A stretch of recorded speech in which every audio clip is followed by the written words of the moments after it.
Les mandragores sont des entités prédatrices venant d'une autre dimension n'ayant aucun rapport avec la réalité ou le warp, existant peut-être depuis la nuit des temps, nichées dans les profondeurs d'une autre dimension parallèle à notre réalité connue sous le nom de la toile. Elles résident au sein même de Komorrag, une zone plongée dans l'obscurité la plus totale connue sous le nom d'Elindrar. Il s'agit du lieu le plus dangereux de tout Komorrag et peut-être de l'ensemble de la toile, car nul ne peut y pénétrer sans disparaître pour toujours. On raconte aussi que ce lieu est relié à travers plusieurs réalités comme de nombreux autres endroits au sein de la toile, et que quelque part dans Elindrar se trouve le passage qui permet à ces créatures de s'extirper de leur dimension. La véritable nature des mandragores est impossible à appréhender pour les races de la galaxie, car elle dépasse les limites de la compréhension. Bien que leur forme soit humanoïde, cela reste la chose la moins troublante concernant leur apparence, car rien que leurs mouvements démontrent qu'ils ne sont pas de ce monde. Leur visage est lisse et plat, ainsi que dénué de relief, bien que celui-ci change en permanence, ce qui fait que parfois on peut y apercevoir des yeux, ou sinon une bouche garnie de crocs aiguisés où s'échappe une étrange lumière,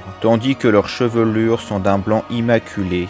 De plus, ils sont en permanence entourés d'une aura glaciale. Leur peau est aussi noire que l'obscurité, et recouverte d'étranges runes s'illuminant d'une couleur verte lorsqu'ils se nourrissent de la terreur et de la douleur de leur proie. Alors qu'il existe de nombreux ouvrages qui décrivent en long et en large la plupart des habitants du Warp, à ce jour il n'existe pas la moindre information véridique sur la nature de ces entités ni de leur plan d'origine. Cependant, ces créatures font partie des rares choses qui terrifient les Eldar noirs jusque dans leurs rêves, même pour les plus puissants comme Vect, et beaucoup les aperçoivent comme des ombres vivantes.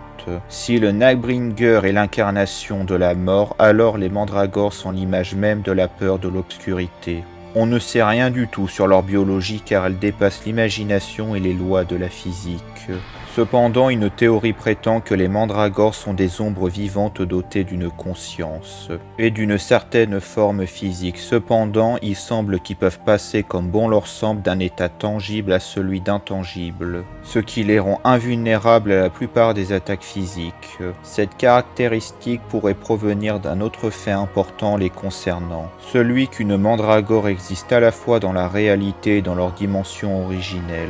Cependant, il y a des choses qui sont peu claires. On ne sait pas s'ils sont affectés par les maladies, des effets environnementaux comme le vide spatial, les pouvoirs psychiques et le vieillissement. En tout cas, comme pour les démons, les mandragores ne sont pas complètement immortels, mais la limite de leur mortalité reste une chose très floue. Cependant, cela l'est encore plus lorsque cela concerne leur rapport avec le Warp, et par extension les autres entités ainsi que les dieux du chaos.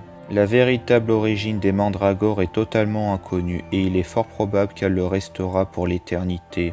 Chez les Eldar, on pense que les mandragores sont le fruit de l'union entre un Eldar et d'une entité du Warp avant la chute de leur empire devenu décadent. D'autres soutiennent qu'ils étaient autrefois des Eldar ayant fui dans cette mystérieuse dimension pour échapper à Slaanesh, dont l'un de ces passages pour y accéder aurait été quelque part dans le Warp. En général, on pencherait plutôt que les mandragores sont nés dans leur réalité grâce à l'absence du concept même de la lumière. En tout cas, cette hypothèse est peut-être la plus probable de toutes. En tout cas, une mandragore, c'est aussi une monstrueuse créature de ténèbres et de haine, ayant comme unique objectif de se nourrir de la souffrance et de la douleur ainsi que de l'âme des mortels.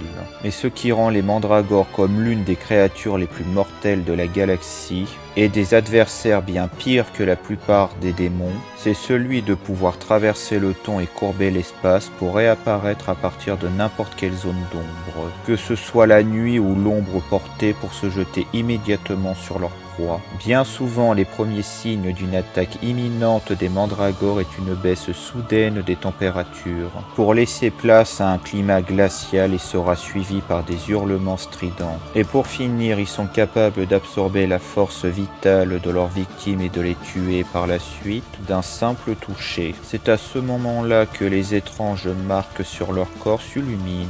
Une fois imprégnée de cette vie volée, une mandragore peut projeter avec sa paume des flammes capables de geler ses ennemis sur place.